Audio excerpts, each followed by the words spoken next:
Kim Chiu, naghahanda na, para sa awarding mamayang gabi, Chang Amy sinuprise sa Showtime.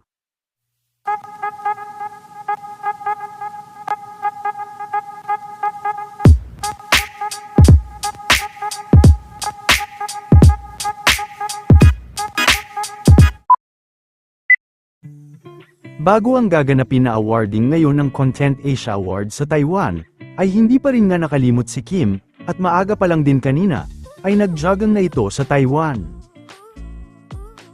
Marami na rin ang excited at nananalangin, na si Kim ang magwagi at may uwi ang nasabing title. 7:30 naman ng gabi gaganapin sa Taiwan ang awarding nito.